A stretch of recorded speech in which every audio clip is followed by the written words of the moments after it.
Quand il m'a regardé et m'a dit de vérifier mon compte bancaire, j'ai senti un frisson me parcourir le dos.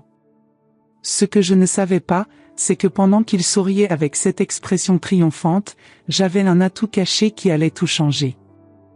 Je m'appelle Ruth Moreau. J'ai 58 ans et j'ai vécu à Lyon toute ma vie.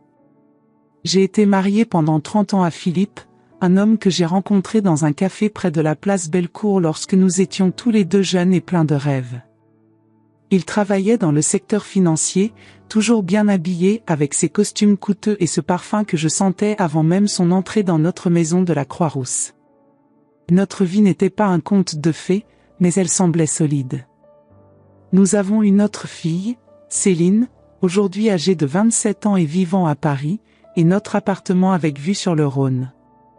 Je me levais tous les jours à 6 heures du matin pour préparer le café que Philippe buvait en lisant Le Progrès, notre journal local. Il a à peine levé les yeux pour me remercier. Au début, ce n'était pas comme ça. Il rapportait des fleurs des marchés aux fleurs du quai Saint-Antoine.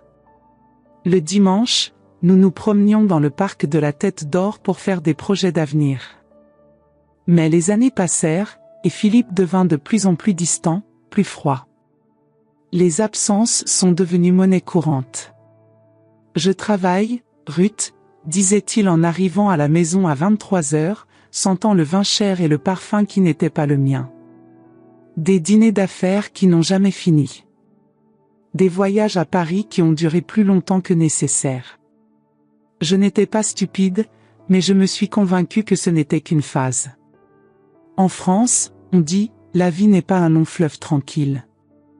La vie n'est pas un fleuve tranquille. J'ai accepté les hauts et les bas du mariage comme faisant partie du cours naturel des choses. C'est au printemps dernier que j'ai remarqué quelque chose d'étrange. Philippe a commencé à m'apporter des documents à signer. C'est juste pour refinancer l'appartement, mon chéri, disait-il sans jamais me laisser le temps de lire les journaux. Faites-moi confiance, c'est moi qui comprends ces choses. Et j'ai fait confiance. Pendant des décennies, il a géré nos finances. Qui devais-je interroger? Professeur de lettres dans une école secondaire, je connaissais Balzac et Flaubert, pas les hypothèques et les placements. Mais voilà, le jour de mon anniversaire, Philippe est rentré à la maison et il n'y a pas eu de cadeau, pas même un « joyeux anniversaire ». Au lieu de cela, il s'est assis à notre table à manger en chaîne celle que nous avons achetée pour notre 10e anniversaire de mariage et à prononcer des mots que je n'aurais jamais imaginé entendre. Je veux divorcer, Ruth. Il n'y avait aucune explication, il n'y avait pas de larmes de sa part. Juste une annonce clinique, comme pour m'informer de la météo. Il avait déjà un appartement loué dans le 6e arrondissement, m'a-t-il dit. J'avais déjà engagé un avocat. Tout était planifié, minutieusement organisé. Tout ira bien, dit-il en buvant la dernière gorgée de Bordeaux que nous avons partagée. C'est ton appartement. Assurez-vous simplement de vérifier votre compte bancaire. Ce sourire. Ce foutu sourire qui m'accompagnait depuis 30 ans maintenant avait une touche de cruauté que je n'avais jamais remarquée auparavant. Il se leva, ramassa la valise déjà préparée dans le hall d'entrée et partit. 30 ans d'effet un vendredi soir. 30 ans de mariage. 3 décennies passées à prendre soin de notre famille, à croire en chacune de ses paroles. Et en un instant, j'ai découvert que tout était mensonge. Pensez-vous connaître la personne avec qui vous partagez votre lit? Je le pensais aussi, jusqu'à ce que je trouve cette fausse signature. La suite montrera que même à 58 ans, il n'est jamais trop tard pour reprendre le pouvoir. Restez jusqu'à la fin pour découvrir comment j'ai transformé la plus grande trahison de ma vie en ma plus grande libération. Cela pourrait être votre histoire, ou celle de quelqu'un que vous aimez. Inscrivez-vous pour ne manquer aucun détail de ce voyage de renaissance qui inspirera votre propre transformation. J'ai passé le week-end en état de choc. Je n'ai pas mangé, je n'ai pas dormi. J'ai reçu des messages de Céline me demandant si j'allais bien, Philippe l'avait déjà appelé pour lui parler du divorce. Je ne pouvais pas répondre. Comment expliquer à ma fille que son père venait de détruire tout ce que je pensais être vrai dans nos vies? Lundi, les yeux gonflés et la main tremblante, je suis entré dans le Crédit Lyonnais, la banque où nous gardions nos comptes depuis des décennies. Madame Leblanc, la gérante qui connaissait notre famille depuis des années, m'a accueilli avec un air inquiet. « Ruth, ça va? Tu es pâle. » Philippe a demandé le divorce, dit-il d'une voix brisée. Il a mentionné quelque chose à propos du compte bancaire. Je ne sais pas à quoi m'attendre. Le visage de Madame Leblanc changea. De l'inquiétude à quelque chose de plus sombre. Elle m'a emmené dans sa chambre privée, a fermé la porte et a commencé à taper sur son ordinateur. « Ruth, dit-elle finalement, il y a quelque chose que je dois te montrer. » Je n'oublierai jamais le moment où Madame Leblanc a tourné l'écran de l'ordinateur vers moi. Mes yeux parcoururent les chiffres sur l'écran et mon estomac se serra. Une dette de 200 000 €. Un prêt à mon nom que je n'avais jamais demandé. C'est impossible, balbutiai-je. Je n'ai jamais signé quelque chose de pareil. Madame Leblanc glissa une autre feuille de papier sur la table, une copie du contrat de prêt. En bas de la page, c'était là, ma signature. Ou du moins, quelque chose qui lui ressemblait. Quand a-t-il été signé? Ai-je demandé, sentant la nausée monter dans ma gorge. Il y a 3 mois, répondit-elle, son ton professionnel masquant la compassion dans ses yeux. L'argent a été transféré sur un compte offshore puis sur plusieurs comptes différents. Ce sera difficile à retracer. Il y a 3 mois. Exactement au moment où Philippe a commencé à m'apporter des documents à signer. Des documents qu'il ne m'a jamais laissé lire correctement. J'ai besoin de copies de tout, dit-il, une froideur soudaine remplaçant le choc. Et j'ai besoin de savoir quelles sont mes options. J'ai quitté la banque avec un dossier rempli de papiers et une ferme détermination dans le cœur. Sur le chemin du retour, je suis passé devant le cabinet de Bernard Leclerc, un avocat que j'ai connu grâce à l'école où j'enseigne. Il m'a immédiatement accueilli, son visage aimable se tordant de désapprobation alors que j'expliquais ma situation. Ce que Philippe a fait est une fraude, Ruth, a déclaré Bernard après avoir examiné les documents. La falsification de signature est un délit. Vous pouvez le signaler à la police. Signaler mon mari depuis 30 ans à la police? Le père de ma fille? Une partie de moi espérait encore qu'il y avait une explication raisonnable, un malentendu qui pourrait être résolu. Et le divorce? J'ai demandé. Si vous pouvez prouver qu'il a falsifié sa signature, vous pouvez contester toute responsabilité pour la dette. Mais nous devons agir rapidement. Êtes-vous sûr de n'avoir pas signé ces documents?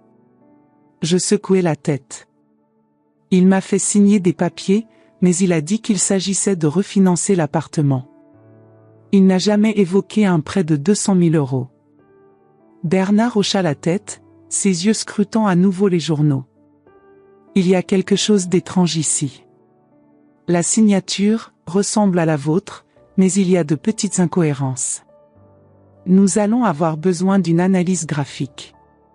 Cette nuit-là, allongé seul dans le lit que j'ai partagé avec Philippe pendant des décennies, je n'ai pu m'empêcher de pleurer. Pas seulement à cause de la fin de mon mariage, mais à cause de la profonde trahison que j'avais découverte. Comment a-t-il pu faire ça?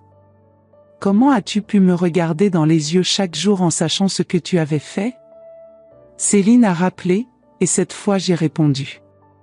Elle a pleuré quand je lui ai parlé du prêt frauduleux. Il ne peut pas te faire ça, maman, dit-elle, la colère étant évidente dans sa voix. Tu lui as tout donné. Ne t'inquiète pas, ma petite, répondis-je, une nouvelle détermination dans la voix. Ton père pense peut-être que tu m'as pris au dépourvu, mais il découvrira que tu as sous-estimé la femme que tu as épousée. Au cours des semaines suivantes, j'ai travaillé avec Bernard et un expert graphotechnique pour monter mon dossier. L'expert a confirmé, la signature sur le contrat de prêt n'était pas de moi. Il y avait de petites différences, imperceptibles pour un œil non averti, mais définitives après analyse experte. Bernard a porté plainte contre Philippe pour faux et escroquerie. La police a ouvert une enquête. Pendant ce temps, la procédure de divorce poursuivait son cours. Philippe semblait confiant, presque arrogant lors de nos rendez-vous juridiques. Il agissait comme si tout était sous contrôle, comme si j'étais un adversaire gênant mais inoffensif.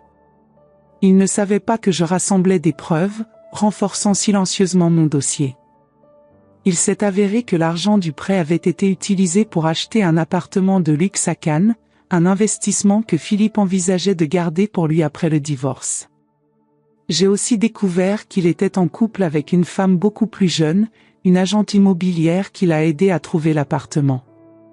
Un après-midi, j'ai reçu un appel de Madame Leblanc. « Ruth, nous avons trouvé quelque chose d'intéressant, dit-elle, sa voix trahissant une pointe de satisfaction. Nous avons des images de sécurité du jour où l'accord de prêt a été signé. Vous n'étiez pas présent.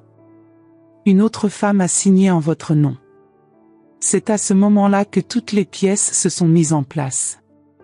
Philippe n'avait pas seulement contrefait ma signature, il avait convaincu sa maîtresse de se faire passer pour moi. Un acte qui non seulement a trahi ma confiance, mais qui constitue un crime grave. Envoyez ces images à Bernard immédiatement, ai-je ordonné. Et Madame Leblanc, merci. Pour tout. Lorsque j'ai raccroché, j'ai senti un étrange calme m'envahir. La douleur était toujours là, la trahison brûlait toujours comme de l'acide. Mais maintenant, j'avais quelque chose de plus, un plan. Le jour du procès en divorce arriva, gris et froid comme mon humeur.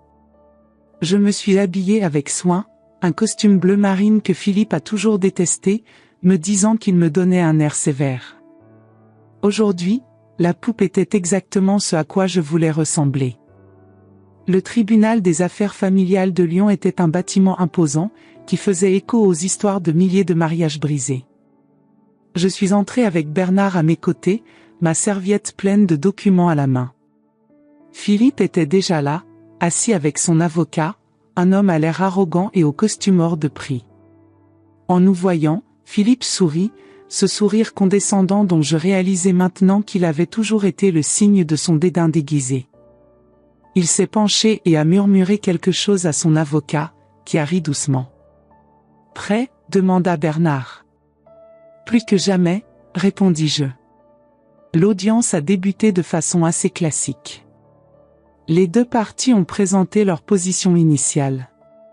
Philippe a demandé un partage équitable du patrimoine, ce qui signifiait que je garderais l'appartement, mais aussi la dette de 200 000 €. Son avocat a fait valoir que, comme le prêt était à mon nom et que ma signature figurait sur le contrat, cela relevait de ma seule responsabilité. « Madame Moreau, dit le juge, un homme d'âge moyen aux yeux fatigués, avez-vous quelque chose à dire sur ce prêt ? » « Oui, Votre Excellence, répondis-je, ma voix plus ferme que ce à quoi je m'attendais. Je n'ai jamais signé ce contrat. Ma signature était falsifiée. L'avocat de Philippe l'a immédiatement interrompu. C'est une accusation grave, Votre Excellence. La signature a été vérifiée par la banque. Madame Moreau cherche clairement à se soustraire à ses responsabilités financières. C'est alors que Bernard est intervenu, d'une voix calme et professionnelle. Votre Excellence, nous avons des preuves substantielles de fraude. Premièrement, nous avons un rapport d'un expert graphotechnique qui confirme que la signature n'est pas celle de mon client. Deuxièmement, nous avons des images de sécurité de la banque montrant que ce n'est pas Madame Moreau qui a signé le document, mais quelqu'un d'autre. Nous présentons les preuves.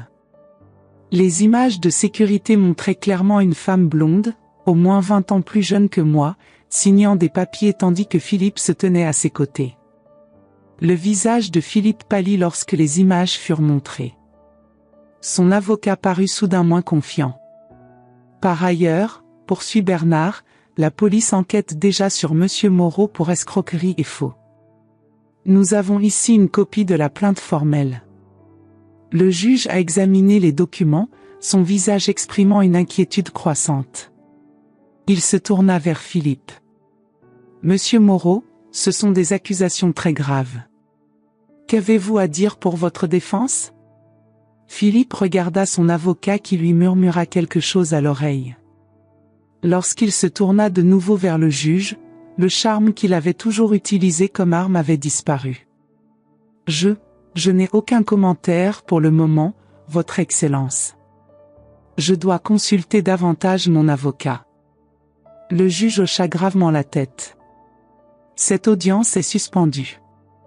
Compte tenu de l'évolution de ces accusations pénales, la procédure de divorce sera suspendue jusqu'à ce que l'enquête pénale soit terminée. Quand nous avons quitté la pièce, j'ai remarqué que Philippe m'observait. Pour la première fois depuis notre rencontre, j'ai vu quelque chose dans ses yeux que je n'avais jamais vu auparavant, la peur. Bernard me serra doucement l'épaule. « Tu as très bien fait, Ruth. » Il ne s'attendait pas à ça. « Non, répondis-je, un léger sourire aux lèvres. Il a toujours pensé que j'étais faible. Que j'accepterais n'importe quoi pour maintenir la paix. » Alors que nous marchions dans le couloir, Philippe s'est soudainement approché, son avocat essayant de le faire reculer. « Ruth, dit-il d'une voix mêlée de colère et de panique, tu n'es pas obligée de faire ça. Nous pouvons résoudre tout cela sans impliquer la police. Pensez à Céline, au scandale. » Je me suis arrêtée et je l'ai regardé. Cet homme que j'ai aimé pendant 30 ans, qui partageait mon lit, qui a vu naître notre fille, qui a connu chaque cicatrice, chaque tristesse, chaque rêve que j'ai jamais fait. Cet homme qui m'a trahi de la manière la plus cruelle possible. « Trop tard, Philippe, dit-il calmement. Tu aurais dû y penser avant de falsifier ma signature. Avant d'essayer de me laisser 200 000 € de dette pendant que tu commençais une nouvelle vie avec ta maîtresse. » Son visage se durcit. « Vous n'en avez aucune preuve. »« Je n'en ai pas besoin pour le tribunal, » répondis-je. « Mais nous connaissons tous les deux la vérité, n'est-ce pas ?» Philippe s'avança, le visage déformé par la fureur. « Tu vas le regretter, Ruth. Regarde ton compte en banque. Penses-tu pouvoir subvenir à tes besoins? Un enseignant d'âge moyen avec un salaire médiocre? » C'est alors que j'ai sorti de mon sac une enveloppe que j'avais reçue la semaine précédente. « Regardez la signature, » dit-il en l'attendant. Il ouvrit l'enveloppe, confus. À l'intérieur se trouvait une notification de la banque indiquant que tous les transferts liés aux prêts frauduleux avaient été annulés. Et surtout, il y avait une lettre de la police confirmant qu'elle disposait de suffisamment de preuves pour poursuivre non seulement Philippe, mais aussi son complice. « C'est fini, Philippe, » dis-je d'une voix calme. « Tu as perdu. 6 mois se sont écoulés depuis ce jour au tribunal. L'hiver a cédé la place au printemps et les jardins de Lyon ont explosé de couleurs que je n'avais pas remarquées depuis des années.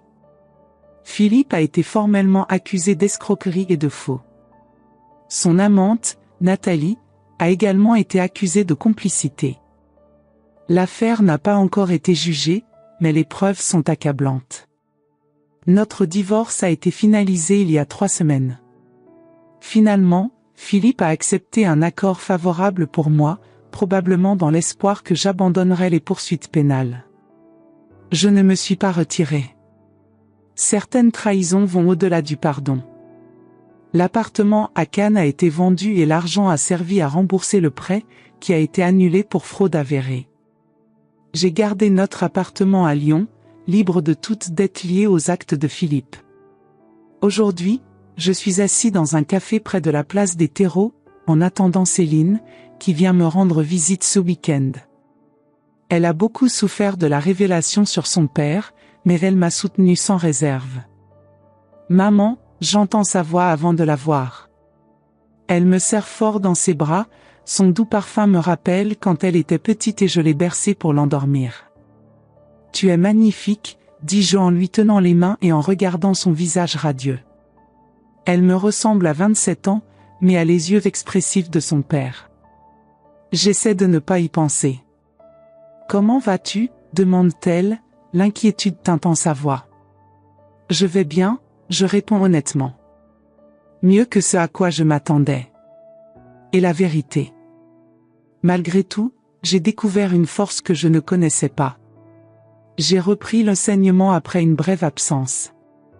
Mes élèves m'ont donné de la force, leur curiosité et leur énergie me rappelant quotidiennement que la vie continue, qu'il y a toujours quelque chose de nouveau à apprendre. Tu sais, maman, dit Céline en prenant une gorgée de son café. Malgré tout, je suis fière de toi. Beaucoup de femmes auraient craqué. Je souris en me rappelant ce que j'ai ressenti ce vendredi soir lorsque Philippe a franchi la porte. J'ai failli m'effondrer. Mais quelque chose en moi refusait d'être la victime qu'il attendait. J'ai rencontré quelqu'un, dit soudain Céline, le rougissement lui montant aux joues. Un médecin. Il est gentil, maman. Vraiment gentil. Je te serre la main. Je suis heureuse pour toi, ma petite. Tu mérites tout le bonheur du monde. Notre conversation est interrompue lorsque mon téléphone vibre. C'est un message de Bernard. Le procès de Philippe a été fixé au mois prochain. Il veut savoir si je suis prêt à témoigner. Céline remarque le changement sur mon visage. Quelque chose ne va pas? Non, dis-je en rangeant le téléphone. Juste encore un chapitre à clôturer. Après le café, nous avons traversé le parc de la Tête d'Or, le soleil printanier réchauffant nos visages. Céline me parle de son travail à Paris, de ses amis, du gentil médecin qu'elle a rencontré. Je l'écoute, le cœur plein d'amour pour cette femme forte que j'ai élevée. Tu sais, Céline, dis-je alors que nous nous asseyons sur un banc près du lac, j'ai appris quelque chose ces derniers mois. Comme quoi? Demande-t-elle, curieuse. J'ai appris qu'il n'est jamais trop tard pour se défendre. Cette confiance est précieuse, mais aussi que nous devons faire confiance à notre instinct lorsque quelque chose ne va pas. Et plus important encore, j'ai appris que je suis plus fort que je ne l'aurais jamais imaginé. Céline sourit, les larmes brillant dans les yeux. Tu as toujours été forte, maman.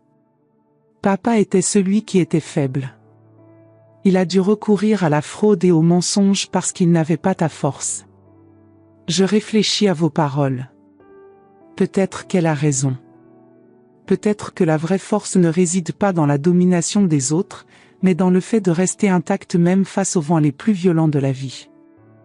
La semaine dernière, j'ai reçu une lettre de Philippe.